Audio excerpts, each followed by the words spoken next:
O pensamento, como é que tu muda um pensamento, tá? Tem um negocinho chamado programação neurolinguística. O nosso cérebro, segundo um artigo publicado em Stanford em 2013, ele fala o seguinte, tá? Que o cérebro humano, ele atende os pré-requisitos para ser considerado um computador.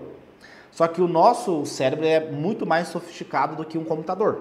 Olha que legal isso, né? Então ele é muito mais sofisticado do que um computador. O computador, ele tem a estrutura dele, né? Tem o processador, tem o teclado, tem o mouse, tem a tela do computador, né? E dentro desse computador vai ter um processador, né? Que vai processar as informações, né? Vai ter o sistema operacional desse computador, né? Que, o pessoal da ciência da computação chama o hardware e o software, né? Então o software, ele é como se fosse o Windows, é o sistema operacional. Então, por exemplo, tem as pessoas que fazem tecnologia da informação, TI. Você já deve ter conhecido alguém que faz TI, né? Inclusive, eu tinha até me inscrito para fazer porque eu conheci o diretor do curso, né? Ele me ajudou ali com algumas coisas. E aí, o Marcos, que é o diretor lá não sei se é TI ou ciência da computação, acho que é os dois, que ele é o diretor desse curso. E ele dá uma aula de Java, que é um sistema operacional, né? Ele ensina como que você programa esse sistema operacional, tá? Eu acho que é Java, não sei se é assim que diz o nome.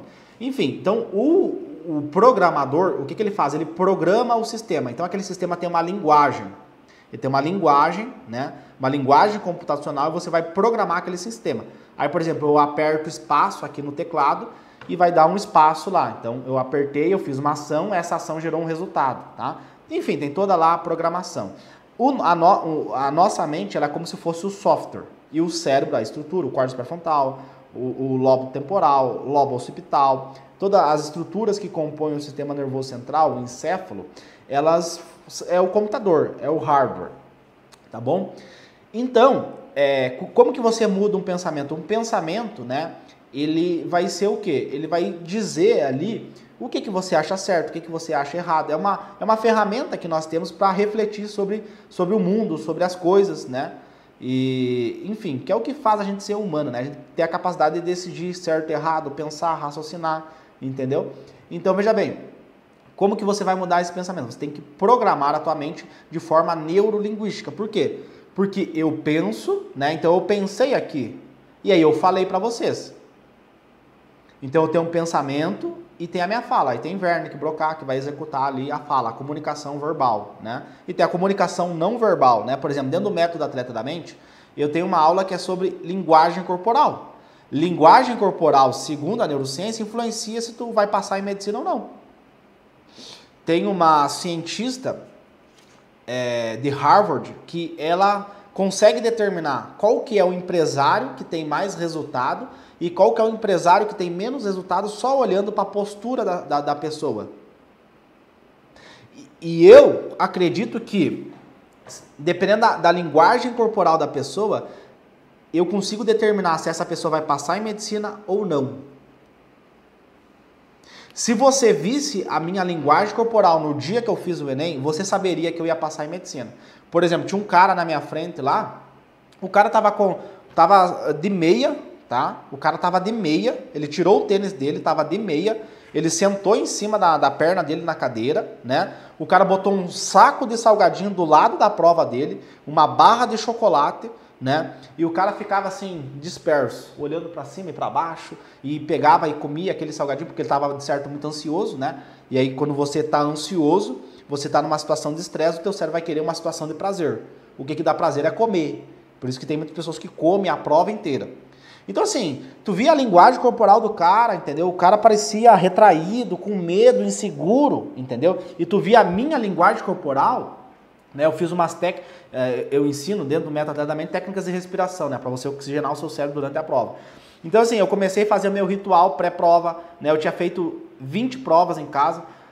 Na verdade, não, foram 15 provas, né? Eu fiz 15 provas, deveria ter feito mais, tá? Eu recomendo hoje para os meus alunos 25, mas eu fiz 15. 15 provas, né? Com o tempo bonitinho, com redação, o tempo, 90 questões e tal, bonitinho. Prova. né? Não é simulado de 30 questões, né? Ou simulado de começar a redação na segunda e terminar a redação na sexta, né? Sendo que no dia do Enem tu vai ter 60 minutos. Então assim, eu comecei todo o meu ritual, fiz as técnicas de respiração, eu tinha feito a minha estratégia alimentar, né? De manter o meu nível de glicose alto, enfim, uma alimentação com uma gordura boa, né? Com carboidrato complexo para ir liberando aos pouquinhos, fiz a minha técnica de respiração, tudo mais. Então se tu visse a minha linguagem corporal, tu sabia que eu estava confiante, né? Então isso influencia também, né? A programação neurolinguística. Nós temos a comunicação verbal, a comunicação não verbal, tá? Então veja bem, como é que eu vou mudar um pensamento? Como é que eu troco esse pensamento? Você tem que mudar a tua comunicação. Esse é o primeiro passo, né? Como é que o cara vai codificar lá o Windows, o vírus, né? Como é que o cara vai hackear um sistema, né? Os hackers. O hacker, ele vai lá e entra no sistema, ele invade aquela linguagem e modifica aquilo. Então se agora eu dou espaço aqui no meu teclado, eu aperto espaço e lá no Word vai dar um espaço, o hacker ele vai entrar lá, vai modificar aquele sistema e agora eu aperto aqui o espaço, só que lá no Word não dá espaço. Eu estou apertando aqui não dá espaço, entendeu? Então eu mudei a linguagem, agora não vai ter mais aquele resultado. Então o primeiro passo para você programar a tua mente, mudar os teus pensamentos é comunicar. Você tem que comunicar, entendeu? Se você fala que você é burro, você está dizendo para tua mente que tu é burro. Se você fala que você é inteligente. Por exemplo, se tu fala que demora 3 anos, né? Às vezes eu falo 60 dias, todo mundo me critica. Não, é impossível, não sei o quê. Beleza. A tua mente está entendendo. Então eu não preciso aprender, eu não preciso memorizar porque demora 4 anos.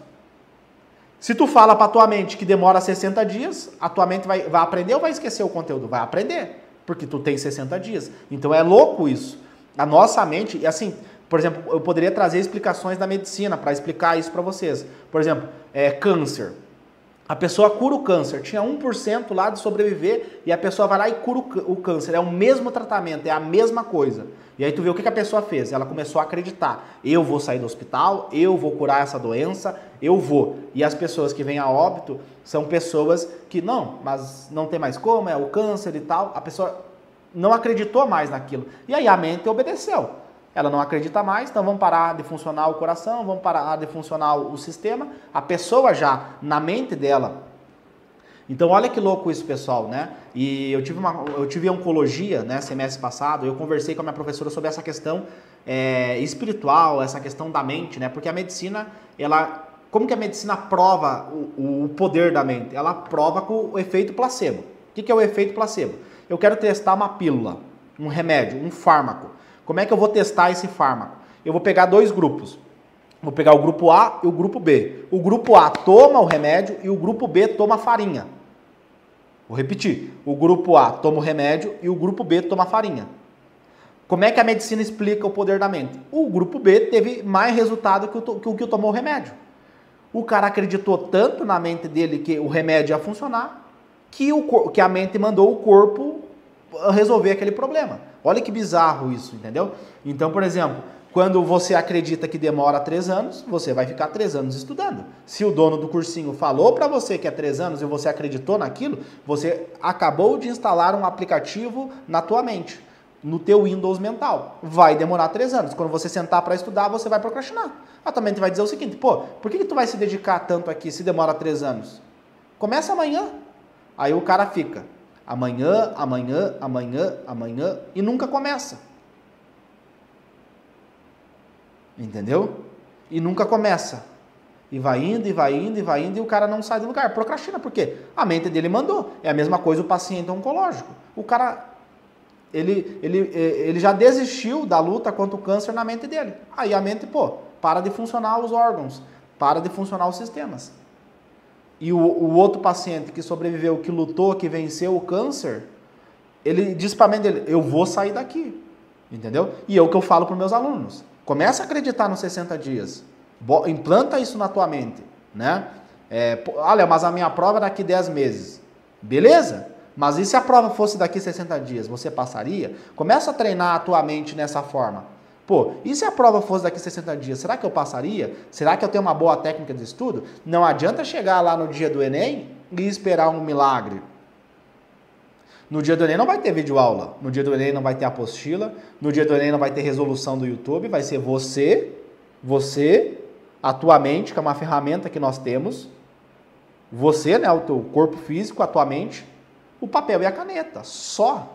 Não vai ter mais ninguém. E aí eu faço o questionamento, por que tu estuda o ano inteiro vendo videoaula? Aí chega no dia do Enem, o cara não aprendeu, ele não consegue resgatar o conteúdo, ele não tem uma capacidade cognitiva de resolver problemas. Uma coisa é você adquirir o conhecimento, beleza? Anota aí, anota esse código para você nunca mais esquecer. Uma coisa é você adquirir conhecimento.